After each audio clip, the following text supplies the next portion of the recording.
ஒரு ஊரில் ஒரு துறவி ஒருத்தர் ஒரு ஆத்தங்கரை ஓரமாக ஒரு மரத்துக்கடியில் உட்காந்து தியானம் பண்ணிகிட்டு இருந்தார். இப்போ அந்த வழியாக வந்த ஒரு வழிப்போக்கன் ஒருத்தன் அந்த துறவியை பார்த்துட்டு என்ன நினச்சானோ தெரியல, நேராக அந்த துறவிகிட்ட போயிட்டு, துறவியே நான் உங்களோட சீடனாக இருக்கணும்னு விருப்பப்படுறேன், என்னை உங்களோட சீடனாக சேர்த்துக்கிறீங்களா அப்படின்னு சொல்லிட்டு கேட்டான். இதுக்கு அந்த துறவி இருந்துக்கிட்டு, நீ ஏன் என்னோடய சீடனாக இருக்கணும்னு நினைக்கிற அப்படின்னு சொல்லிட்டு கேட்டார். அதுக்கு இவன் இருந்துக்கிட்டு, எனக்கு ஞானம் தேவைப்படுது, உங்கள்கிட்ட சீடனாக இருந்தாக்க ஞானம் கிடைக்கும் அப்படின்னு சொல்லிட்டு நினைக்கிறேன், அதனால தான் உங்கள்கிட்ட சீடனாக இருக்கணும்னு விருப்பப்படுறேன் அப்படின்னு சொல்லிட்டு சொன்னான். இப்போ இவர் வேறு எதுவுமே பேசாமல் அங்கேருந்து எழுந்து அந்த ஆற்றுக்குள்ளே கொஞ்சம் தூரம் நடந்தார்.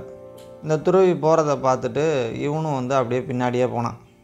இப்போ திடீர்னு அந்த துறவி இருந்துக்கிட்டு அவனோட கழுத்தை பிடிச்சி தலையை தண்ணிக்குள்ளே முக்கிட்டார். இப்போ இவன் கொஞ்சம் கூட இதை எதிர்பார்க்கவே இல்லை. மூச்சு விடுறதுக்கு ரொம்ப சிரமப்பட்டு கையை காலை ரொம்ப ஆட்டிக்கிட்டு இருந்தான். இருந்தாலும் அந்த துறவி இவனை விடவே இல்லை, கழுத்தை பிடிச்சி அமுக்கிக்கிட்டே இருந்தார். ஒரு நிமிஷம் கழித்து மறுபடியும் அவனோட கழுத்தை மேலே எழும்பினார். இப்போ பயங்கரமாக ஏதோ உயிர் வந்தாப்பில் மூச்சு விட்டுட்டு இருமிக்கிட்டே இருந்தான். கொஞ்ச நேரம் நல்லா மூச்சு விட்டு அமைதியானதுக்கப்புறம் இப்போ அந்த துறவி அவன்கிட்ட கேட்டார், நீ தண்ணிக்குள்ளே இருந்தப்போ உனக்கு என்ன தேவைப்பட்டுச்சு அப்படின்ட்டு. உடனே அவன் இருந்துக்கிட்டு, என்னால் தண்ணிக்குள்ளே இருந்தப்போ மூச்சு விட முடியல, சுவாசிக்கிறதுக்கு காற்று தான் தேவைப்பட்டுச்சு அப்படின்னு சொல்லிட்டு சொன்னான்.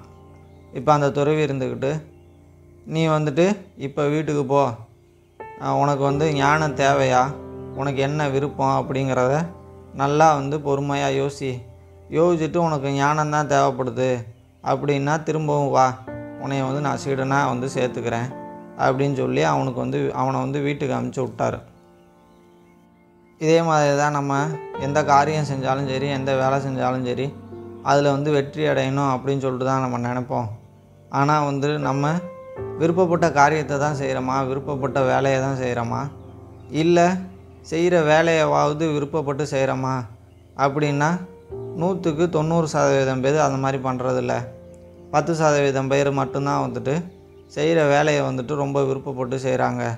அதனால தான் அவங்களுக்கு வெற்றி கிடைக்கிது. மற்ற யாருக்கும் என்ன தான் நம்ம கஷ்டப்பட்டாலும் நமக்கு வெற்றி கிடைக்க மாட்டேங்குது. நமக்கு என்ன விருப்பம், நமக்கு என்ன தேவைப்படுது அப்படின்னு யோசிக்கிறதுக்கு நம்ம நேரம் கொடுக்குறதே இல்லை. யாராவது வெற்றி அடைஞ்சு ஒரு பெரிய இடத்துக்கு போயிருப்பாங்க, அவங்கள பார்த்துட்டு அவங்கள மாதிரியே நம்மளும் இருக்கணும் அப்படின்னு சொல்லிட்டு நம்ம நினைக்கிறோம். அவங்களோட விருப்பத்துக்கு ஏற்ற மாதிரி அவங்களோட வேலைகளை செஞ்சாங்க, அதனால அவங்க அந்த இடத்துக்கு போனாங்க.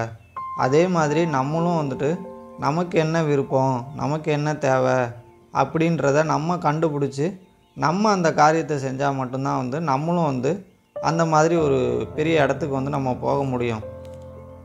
அதனால் நமக்கு என்ன விருப்பம் அப்படிங்கிறத கண்டுபிடிச்சி நம்ம விருப்பமான வேலையை பார்ப்போம். அப்படி இல்லை அப்படின்னா நம்ம செய்கிற வேலையை ரொம்ப விருப்பப்பட்டு செய்வோம். நம்ம கஷ்டப்பட்டு உழைக்கிறத விட அதை விருப்பப்பட்டு ரொம்ப இஷ்டப்பட்டு உழைச்சோம் அப்படின்னா மட்டும்தான் நமக்கு வெற்றி முழுமையாக எளிதாக கிடைக்கும் அப்படின்னு சொல்லிட்டு இந்த கதையை நான் முடிச்சுக்கிறேன். அடுத்த ஒரு நல்ல கதையில் பார்க்கலாம். நம்ம சேனலை சப்ஸ்கிரைப் பண்ணாதவங்க மறக்காமல் சப்ஸ்கிரைப் பண்ணிக்கோங்க. நன்றி, வணக்கம்.